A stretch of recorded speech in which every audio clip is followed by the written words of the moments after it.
What's up, you insane legend? It's been 1 week now since I've been a vendor at my first ever card show, and I want to talk about what went well and what went wrong at the card show and what I would do differently coming into my next card show. Let's start with what went wrong, because there is quite a big list. Coming into the next card show, I'm definitely going to have to change my camera setup, whether I change the whole camera itself or get a different lens, like a fisheye lens, because I was using a stand and I had to put it quite far away to get like a decent shot. And when I had it in a good spot, it was kind of in the way of people of like moving past. I was towards the back in like a corner, but still people wanted to like go around, and you know, and there's kids around and they're running around, and like a few times I hit it. So this is not a biggie, but I definitely gonna have to like get something that may be able to like clamp on a table or a small stand and just change the lens and just a different camera, because if you haven't watched the video, I'll probably pop it up here or I'll plug it at the end of this video. But the angle is not too good. I couldn't get like a side-on angle. It had to be like from behind me, or I did at the start from the side, but it was just too like sketchy, because the tripod that I was using was like too big coming down, and it was just like hitting people's legs and stuff. So I had to like put it behind me, and then it just wasn't a good for video. But in terms of like the sales and stuff, that didn't affect anything at all. That's number one. And moving on to number two is to make sure I have like more display cases, because if you've seen in my video, a lot of the cards were displayed out on the table.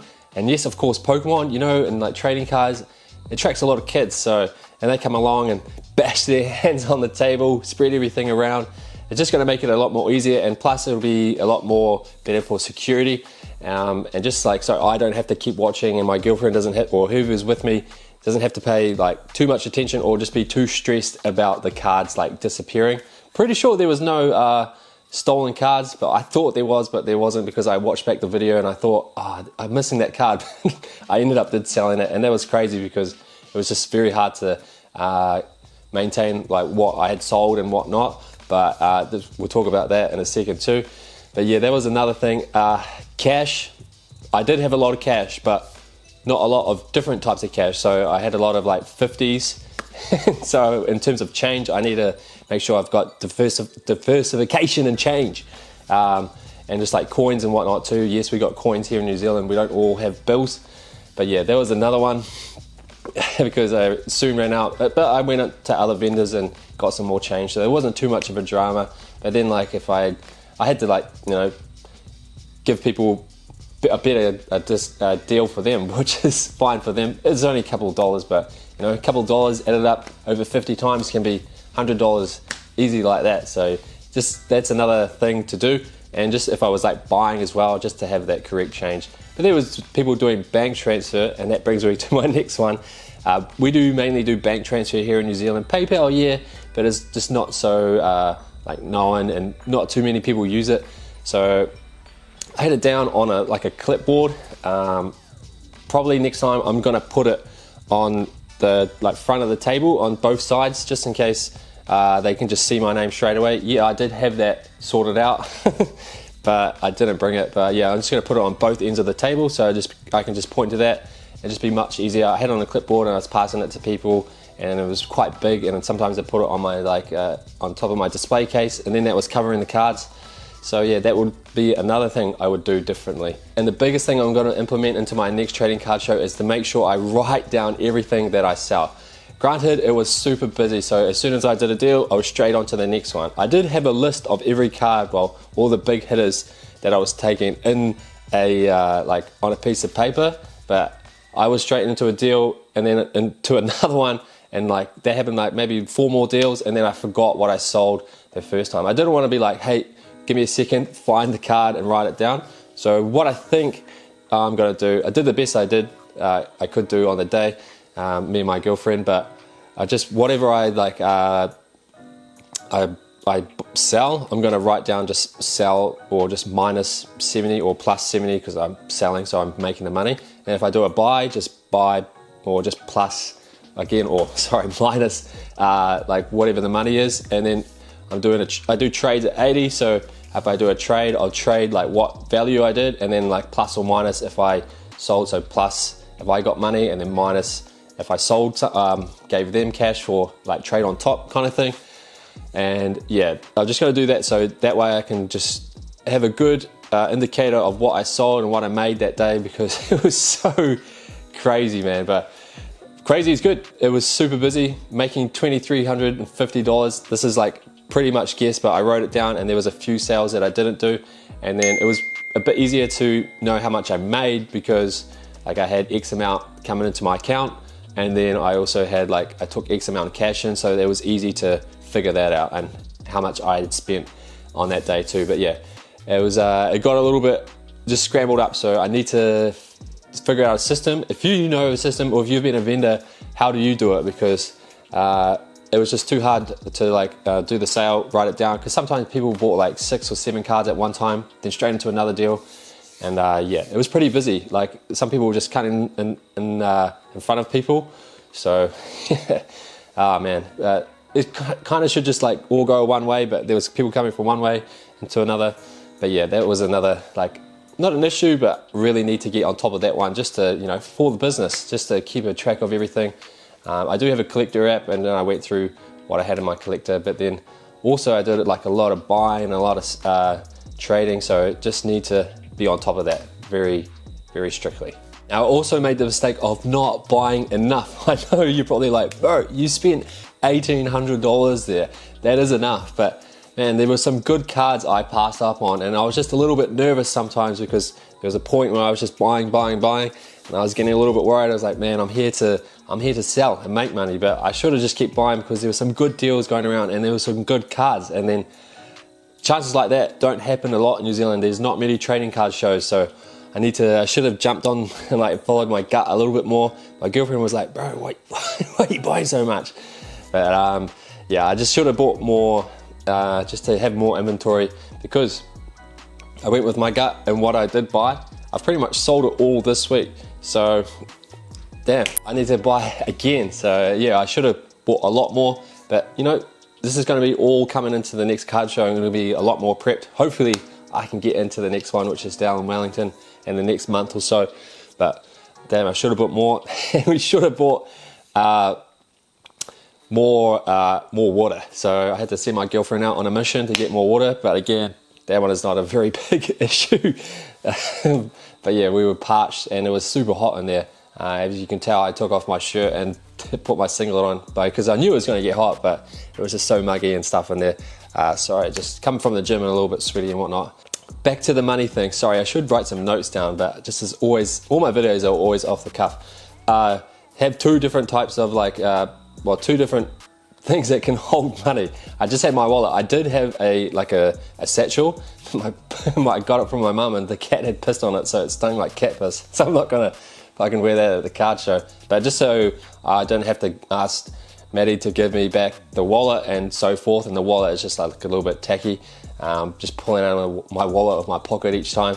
Just easy, just to have like a little satchel out, or just a bum bag, or whatever what do you call it? Fanny pack.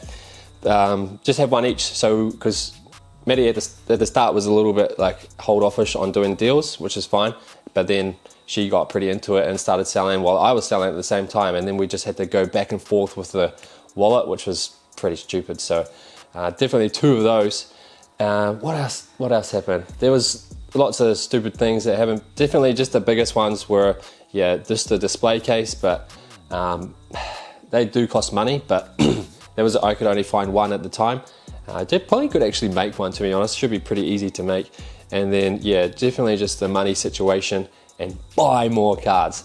But yeah, but other than all the negative stuff and stuff that I will do differently into the next card show, there was plenty that went well. Firstly, obviously, was the making $2,350 in one day, which is absolutely mental. I did take in a lot more. I took in like 10 grand worth of stuff, but the big thing, 4,500 of that is like the Venusaur. So, you know, 6 grand of different other little stuff. But yeah, 2.5 grand, which is just about 2.5 grand, which is absolutely amazing. And what was really cool, and I'm pretty stoked about my guesses, or not guessing, because I am like educated in like what I was buying, or trading for too.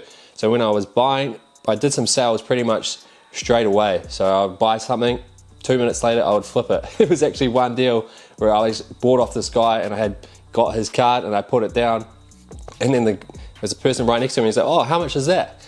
And then obviously the guy that I bought it off could have sold it to him for a better price because I was selling it, or I was buying it 70% and the kid would have bought it at market. So yeah, that was pretty cool, just to buy something and then pretty much flick it on straight away. That happened a lot, so I pretty much I could have just set up with nothing and I could have just bought some cards and then just sold them on straight away. But yeah, that was my top, like, I don't know, positive from the day. Obviously my instinct was the right one because I did a post on Facebook trying to reach the people that couldn't come to the card show and pretty much sold all the big stuff that I picked up. I've sold about 1,500 this week, so that is a good sign. So I was just picking out the popular Pokemon, but I didn't buy any like prismatic stuff because I was just a little bit worried that I might not flick it on, and the market is just pretty volatile. It's still pretty new, so I didn't know if I was going to keep dipping, but maybe I should have like gone with that, because a couple of people did ask for prismatic, so that would probably be another mistake. Well, I should have maybe just taken the risk, but again, we can do that at the next card show, and that was another good one. And my prices were pretty good. I had a lot of people come up to me and say, wow, your prices are good. And I was like, what do you mean? So they were pretty much just at collector, so there must be some people that are pricing them higher, which is fair. You can do whatever the hell you want. And a lot of people weren't like kind of negotiating. When I go to a card show, I try and get 10% off or whatever. Don't get me wrong, there were a few people that were trying to like do that, but a lot of people just said like the price was the price. And sometimes I would just stand at the table and there'd be people umming and ahhing about a card.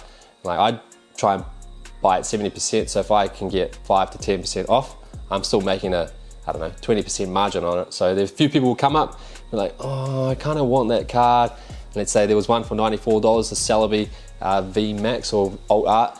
It was $94, and she was umming and ahhing, and I said, look, I'll do it for 90, and then sale straight away. And then having again with the Umbreon, I had one for $54, and I said, hey, I can do it for 50. You know, I shouldn't really negotiate against myself, but it was just an easy way to like make the quick sale, I guess. But you can say it's a bad thing, but it was just, you know, it got the ball rolling, and then people would come back and then buy more and do a lot more trades. Had people coming up to me saying, hey bro, are you the guy that's buying? Because I was buying a lot, and then that just, maybe the word got around at the different tables. But then again, maybe my prices weren't too low because I only did priced off collector, so maybe I should have looked at eBay last sold. But a lot of people here in New Zealand use collector, so it was just easy for me, and it's much easier to look on there, just write it out, because pricing the stuff out is a big task. And another lady just come up to the store and said, thank you for pricing everything out. So there must have been other people that didn't price it out. It is nice to know what the price is instead of you having to do the work. Even people on the Facebook things like to do that. Sometimes I don't do that. Sorry if you're listening and you are watching and you see my posts and you're like, oh, this guy didn't put his bloody prices up. But sometimes it's a huge, big thing and I only have a couple minutes to make a post. But yeah, it's always good to know. So it's good to get that kind of feedback. You're putting in the hard work and just making their life and their experience just a little bit easier, so they can enjoy the show and not have to worry about, you know, looking up the price and whatnot. Instead of, hey, what's that? And you look at it. But yeah, looking at the footage, it does look like I'm pretty rude because I'm always like on my phone. I'm trying to find out the price and whatnot. But yeah, it was so much going on. It would be good if there was like a system where there was just like a line coming in here and it all went one way, but yeah, there was just too many things going on. And then if I made a deal with you, I forgot to shake your hand, I'm sorry. I tried to shake everyone's hand to do a deal, but I tried to do my best. But looking back on it, just need to make more eye contact, yeah. But I kept looking at my cards just to make sure everything was still there, and I was trying to watch other people so they weren't stealing anything. It was a lot going on. Even you could probably tell by watching this video, sometimes I do divert my eyes. It is, I don't know, I just a little slight autistic kind of vibe going on, but it is what it is. But that's what I would do differently, because, you know, it's all about the experience, and like, you know, you want to make a good impression. But it was dope. To be honest, I'm pretty happy with how it all went on the first day anyway.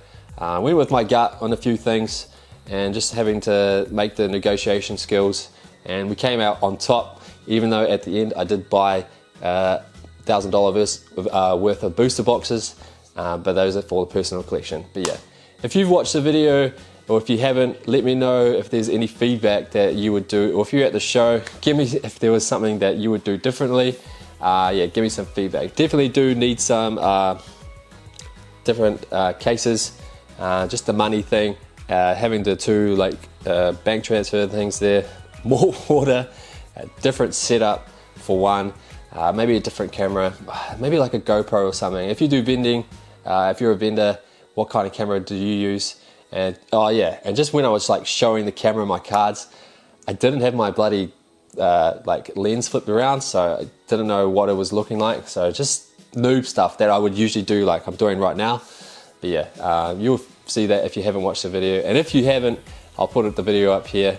If you haven't subscribed, please do. I'll see you in the next video.